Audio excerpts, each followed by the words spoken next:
नमस्कार, प्रदेश की खबरों में आपका स्वागत है। मैं हूं आपके साथ आकाश। अब देखते हैं खबरें विस्तार से। मध्य प्रदेश के मुख्यमंत्री शिवराज सिंह चौहान कोरोना वायरस से संक्रमित होने के बाद चिरायु अस्पताल में भर्ती हैं। इस दौरान शिवराज खुद ही अपने कपड़े धो रहे हैं।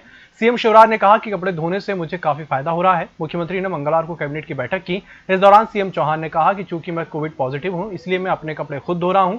इससे मुझे बहुत फायदा हुआ है। फिजियोथेरेपी सेशन के बाद भी मैं अपनी मुट्ठी नहीं बांध पा रहा था, क्योंकि हाल ही में ऑपरेशन हुआ था, लेकिन अब ये पूरी तरह से ठीक है। मुख्यमंत्री शिवराज सिंह चौहान की अध्यक्षता में मंगलवार को मध्य प्रदेश में पहली बार वीडियो कॉन्फ्रेंसिंग के माध्यम से कैबिनेट बैठक हुई। इसमें तय किया गया कि चंबल एक्सप्रेसवे का नाम अब चंबल प्रोग्रेस वे में रखा जाएगा। ये परियोजना चंबल क्षेत्र की दिशा और दशा बदलने का काम करेगी। परियोजना में सड़क के दोनों औद्योगिक क्षेत्र विकसित किए जाएंगे, साथ ही टाउनशिप भी बनेगी। गृह एवं जेल मंत्री डॉक्टर नरोत्तम मिश्रा ने कैबिनेट की जानकारी देते हुए बताया कि बैठक में मुख्यमंत्री ने सभी मंत्रियों को निर्देश दिए हैं कि वे आत्मनिर्भर मध्य प्रदेश की कार्य योजना 15 अगस्त तक तैयार कर लें। चंबल एक्सप्रेस वे जो था, उसका आज नाम ही परिवर्तित करने का उन्होंने सोचा है कि चंबल प्रोग्रेस वे के नाम से जाना जाएगा। चंबल एक्सप्रेस वे, अब उसका नाम चंबल प्रोग्रेस, और ये नाम वास्तव में सार्थक भी होगा। जो मुख्यमंत्री ग्रामीण पथ विक्रेता ऋण योजना को भी आज कैबिनेट के द्वारा मंजूरी दी गई है। गृह मंत्री नरोत्तम मिश्रा ने कहा कि मध्य प्रदेश में वर्चुअल कैबिनेट के बाद अब प्रदेश में बंदियों की पेशी वर्चुअल होगी। जल्द ही इस संबंध में निर्णय लिया जाएगा। पुलिस हाउसिंग कॉर्पोरेशन की समीक्षा के बाद मंत्री मिश्रा ने कहा कि अब हम छोटे जिलों में पुलिसकर्मियों के लिए अत्याधुनिक आवास बनाने की दिशा में आगे बढ़ रहे हैं। हमारी कोशिश है कि अधिक से अधिक सिपाहियों का आवास उपलब्ध कराएं। दरअसल मकान को लेकर सिपाहियों को काफी दिक्कत आती है। जो मल्टी स्टोरी बनेगी, उसमें एक कमरा पुस्तकालय के लिए रहेगा।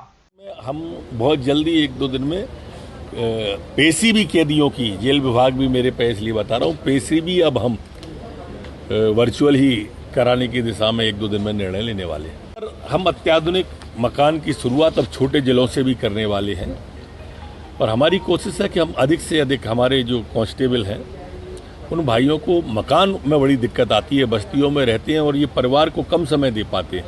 मैंने आज जो बैठक ली पुलिस हाउसिंग की, उसमें ये भी कहा है कि जो मल्टी बने उसके अंदर एक कमरा अलग से लाइब्रेरी का भी हो, जिसमें उनके बच्चे, बेटे बेटियां पढ़ के एक ठीक रचनात्मक दिशा की ओर बढ़ सके।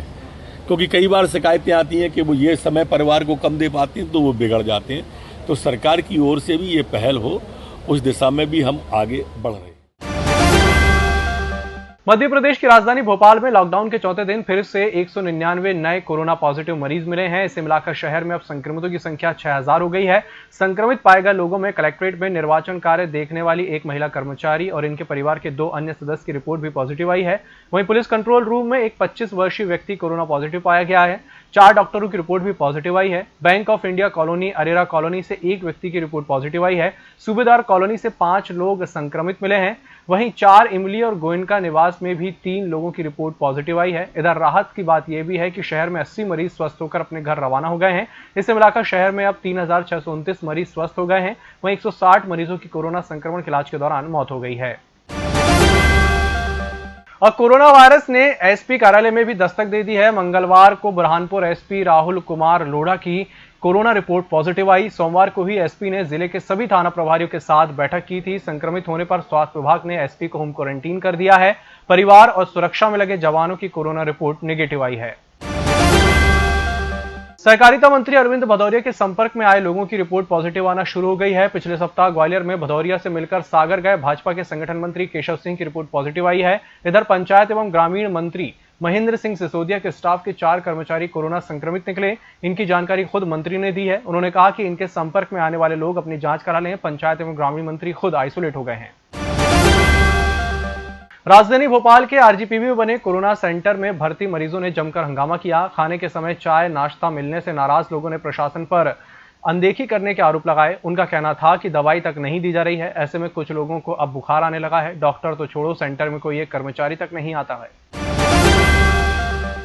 उज्जैन महाकाल मंदिर में सोमवार को सावन की चौथी सवारी निकलने से पहले महाकाल सभा मंडप में पुजारी परिवार के युवक और तहसीलदार में झमाझपटी हो गई। वहां मौजूद अन्य पुजारियों और पुलिस अधिकारियों ने मामले को शांत करवाया। विवाद का एक वीडियो भी सामने आया है। इसमें पुजारी कहते सुनाई दे रहे हैं कि अब हम नहीं आएंगे। विवाद के समय एसपी मनोज सिंह भी मौजूद थे।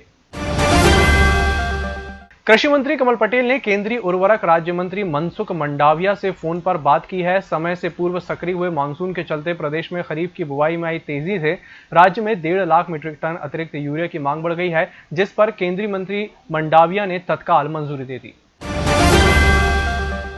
प्रशासनिक छूट के बाद सोमवार को इंदौर जोन में लेफ्ट राइट सिस्टम खत्म हुआ और बाजार पूरी तरह से खुल गए हैं। इसके बाद जोन 1 यानी मध्य क्षेत्र में भी बाजारों को पूरी तरह से खोलने की मांग तेज हो गई है। व्यापारियों के गुस्से के बीच सोमवार को परदेशीपुरा में पैदल मार्च के बाद मंगलवार को कांग्रेसी राजवाड़ा पहुंचे। यहां पर प्रशासन के आदेश की अनदेखी करते हुए खुद अपने हाथों से दुकानों के शटर ऊपर करने लगे। इस दौरान यहां पर सरकार और प्रशासन के खिलाफ जमकर नारेबाजी हुई। देश में बाघों की 124 संख्या के साथ बांधवगढ़ टाइगर रिजर्व देश का नंबर 1 टाइगर रिजर्व बन गया है। केंद्रीय मंत्री प्रकाश जावड़ेकर ने इसकी घोषणा की है। मध्य प्रदेश के टाइगर स्टेट का दर्जा दिलाने के लिए बांधवगढ़ की अहम भूमिका है। मंत्री जावड़ेकर ने आज दिल्ली अंतर्राष्ट्रीय बाघ दिवस के एक दिन पूर्व आयोजित कार्यक्रम में कहा कि भारत को अपनी बाघ संपत्ति पर गर्व है। यह हमारी प्राकृतिक संपदा है। देश में और दुनिया में 70% बाघ आबादी है। नक्सली मुठभेड़ में मारे जाने वाले साथियों की याद में मंगलवार से नक्सलियों ने शहीद सप्ताह मनाना शुरू कर दिया है। इस अवसर पर नक्सलियों ने प्रदेश के नक्सल प्रभावित बालाघाट जिले में पर्चे बांटकर लोगों को आंदोलन में जुटने की अपील की है। उधर नक्सलियों द्वारा मनाए जाने वाले शहीद सप्ताह को लेकर जिले में पुलिस अलर्ट मोड पर है। पुलिस अधीक्षक अभिषेक तिवारी ने जिले के सभी नक्सल प्रभावित थाने और चौकियों को हाईअलर्ट में रहने के निर्देश दिए हैं। नक्सली मुठभेड़ में मारे जाने वाले साथियों की याद में हर वर्ष 28 जुलाई से लेकर 3 अगस्त तक शहीद सप्ताह मनाते हैं। कई नक्सल प्रभावित इलाकों में शहीद सप्ताह मनाने के पर्चे मिले हैं। इस दौरान नक्सली गतिविधियां तेज हो जाती हैं। कई बार इस दौरान पुलिस पर हमले के भी पूर्व के सालों में हुए हैं, जिसको लेकर जिले में पुलिस विशेष सतर्कता बरत रही है। शहीद सप्ताह के आयोजन को लेकर लांजी क्षेत्र में कुछ इलाकों में नक्सल पर्चे भी मिले हैं, जिसमें जनता से नक्सल आंदोलन से जुड़ने की अपील की गई है। बैतूल जिला न्यायालय के एडीजे महेंद्र त्रिपाठी और उनके बेटे की मौत जहर से हुई है। पोस्टमार्टम रिपोर्ट में इस बात का खुलासा हुआ है। फिलहाल ये पता नहीं चल पाया है कि जहर कौन सा था, लेकिन पुलिस सूत्रों का कहना है कि जिसने भी आटे में जहर मिला कर दिया, उसकी साजिश पूरे परिवार को खत्म करने की थी। किस्मत से एडीजे की पत्नी ने उस दिन रोटी नहीं खाई और छोटे बेटे को 2 रोटी खाने के बाद उल्टी हो गई, इसलिए वे बच गए। मामले में पूछताछ के लिए रीवा निवासी एक महिला को बैतूल लाया गया। पुलिस ने 5 संदिग्धों को हिरासत में लिया है। इस महिला ने ही जज को आटा नुमा कुछ दिया था और कहा था कि इसे घर के आटे में मिला देना। घटना के बाद से ही महिला का फोन बंद आ रहा है। 25 जुलाई को संदेहास्पद आटे की रोटी खाने से बैतूल एडीजे त्रिपाठी और उनके बेटे की मौत हो गई थी।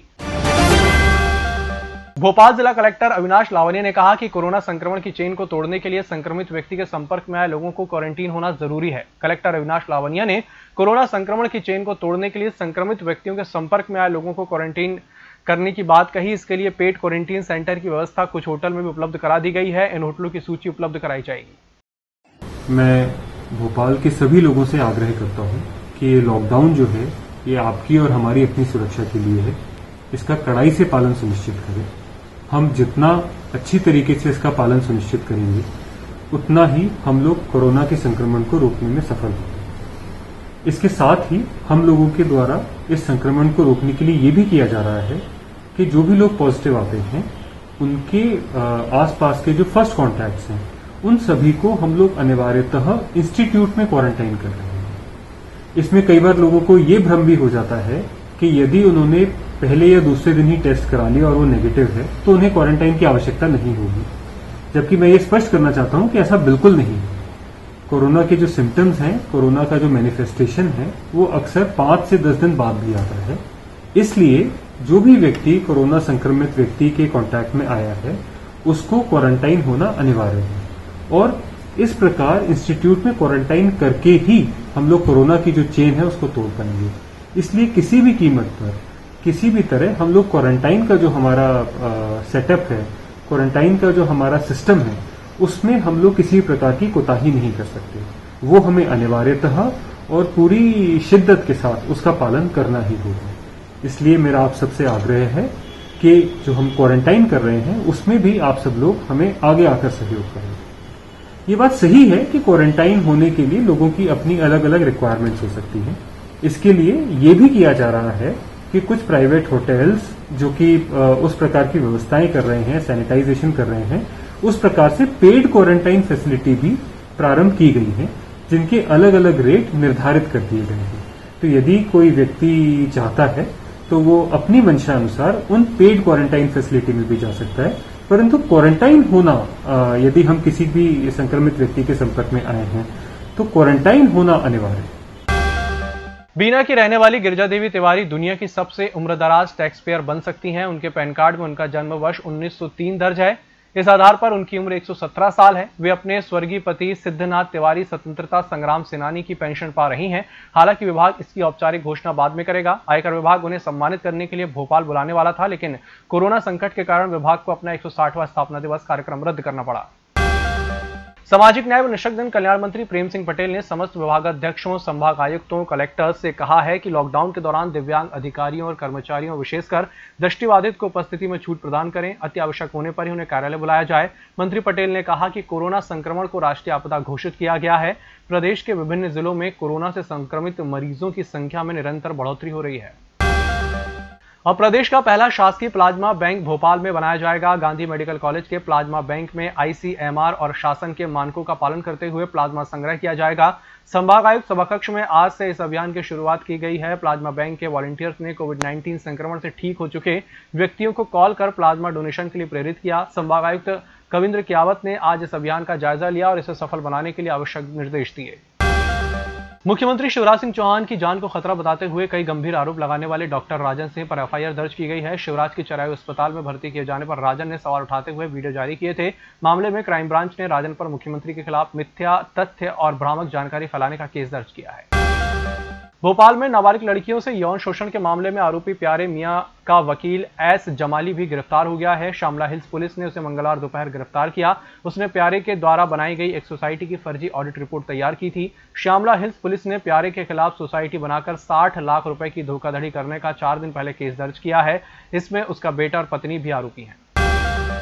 और अंत में बात करेंगे मध्य प्रदेश के मानसून की। मध्य प्रदेश में मानसून आने के 2 महीने बाद भी प्रदेश में ठीक से बारिश नहीं हो रही है। ऐसे में अब तक ये औसत तक नहीं पहुंच पाई है। जून में झमाझम बारिश से सभी रिकॉर्ड टूट गए, लेकिन अब भी ये औसत से 11% कम है। वरिष्ठ मौसम वैज्ञानिक जेडी मिश्रा ने बताया कि जून में 114% से भी ज्यादा बारिश हुई थी, लेकिन जुलाई में मानसून की बेरुखी चल रही है। ऐसे में 1 जून से 28 जुलाई तक 399 मिलीमीटर पानी गिर जाना था, लेकिन अब तक सिर्फ 357 मिलीमीटर बारिश हुई है। इस बुलेटिन में फिलहाल इतना ही। इसी के साथ मुझे दीजिए इजाजत। नमस्कार।